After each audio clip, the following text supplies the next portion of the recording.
Hi friends, ഞങ്ങൾ എല്ലാവരും കൂടി ഇന്ന് റോഡിലിങ്ങനെ നടക്കുകയാണ്. അപ്പോൾ ഞങ്ങളുടെ മകളുണ്ട്, മോനുണ്ട്, കുഞ്ഞുങ്ങളുണ്ട്, എല്ലാവരും ഉണ്ട്. അപ്പോൾ മോൾ എന്നോട് ചോദിച്ചു, ഇങ്ങനെ നടക്കുമ്പോൾ ഞങ്ങളിൽ നിന്ന് നിങ്ങൾ ഒറ്റപ്പെട്ടു പോയി എങ്കിൽ എന്ത് ചെയ്യും അമ്മ? അപ്പം ഞാൻ പറഞ്ഞു, ഞാനും അച്ഛനും കൂടി നേരെ അടുത്തുള്ള ഒരു പോലീസ് സ്റ്റേഷനിൽ പോകും. നിങ്ങളുടെ ഫോൺ നമ്പരും അഡ്രസ്സും ഒക്കെ കൊടുക്കും.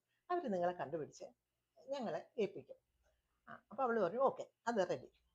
പക്ഷേ നിങ്ങൾക്ക് അതിനു മുമ്പ് ഭക്ഷണം കഴിക്കണം, അതിനുള്ള ടൈം ആയിപ്പോയി, അമ്മ തളരുകയാണ്, അപ്പോൾ ഭക്ഷണം കഴിക്കണം, എന്ത് ചെയ്യും എന്ന് കേട്ടു. അപ്പോൾ ഞാൻ പറഞ്ഞു, ഞങ്ങൾ ഒരു ഹോട്ടൽ കണ്ടുപിടിച്ച് ഭക്ഷണം കഴിച്ചിട്ട് അടുത്ത ഇത് ആയിരിക്കും ആദ്യം പറഞ്ഞ കാര്യം ചെയ്യുന്നത് എന്ന് പറഞ്ഞു. അപ്പോൾ മോള് പറഞ്ഞു, എന്നാലേ ഇന്ന് ഒരു 3 മണിക്കൂർ നിങ്ങളെ ഞങ്ങളിൽ നിന്ന് മാറ്റി നിർത്തുകയാണ്, അപ്പോൾ നിങ്ങൾ ആ കാര്യം ചെയ്ത് കാണിക്കൂ എന്ന് പറഞ്ഞു. ഞാൻ പറഞ്ഞു ഓക്കെ, അതൊരു ടാസ്ക് ആയിട്ട് ഏറ്റെടുത്തിട്ട് ഞങ്ങൾ സക്സസ് ആയിട്ട് അത് ചെയ്ത് കാണിക്കാം എന്ന് പറഞ്ഞു. അപ്പോൾ അതിനുള്ള പുറപ്പാടാണ് കേട്ടോ. ഇപ്പോൾ നമുക്ക് അതിലോട്ട് പോകാം, വരും.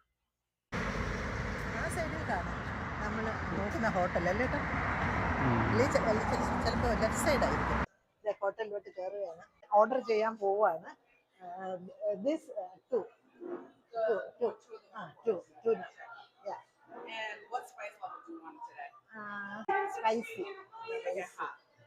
Yeah. Perfect. You want 2 of those? Two. Got it. Okay. So I have 2 days number 4 is both hot. Perfect. Oh, yeah. All right. Perfect. That's going to be 2308. കണ്ടോ, ഓർഡർ ചെയ്തു വാങ്ങിച്ചിട്ടുണ്ട്. ഇനി ഭക്ഷണം കഴിക്കും പോയിരുന്ന്. അപ്പോൾ നമുക്ക് കാണാം.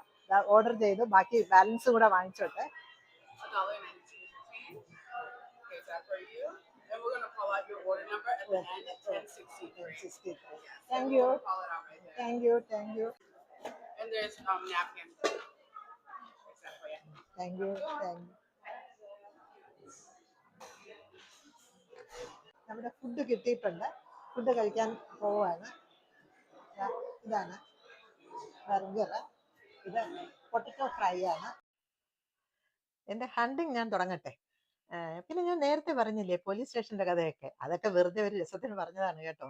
അതൊന്നും ഇവിടെ അത്ര എളുപ്പമുള്ള കാര്യമല്ലെന്ന് എനിക്കും അറിയാം, മോൾക്കും അറിയാം. പിന്നെ ശരിക്കും നടന്നിട്ടുണ്ടെങ്കിൽ അങ്ങനെയൊക്കെ നമുക്ക് ചെയ്യാം. പിന്നെ ഞങ്ങളുടെ മെയിൻ ടാസ്ക് വന്നിട്ട് ഒറ്റയ്ക്ക് പോയി ഫുഡ് വാങ്ങിക്കാൻ കഴിയും. അങ്ങനെ ഞങ്ങളുടെ ടാസ്ക് 100% സക്സസ് ആയി. ഞങ്ങൾ ഭക്ഷണമൊക്കെ കഴിച്ചതാ പുറത്തിറങ്ങി. ഇനി തിരിച്ച് അവരെ മീറ്റ് ചെയ്യാൻ പോവാം. ബൈ.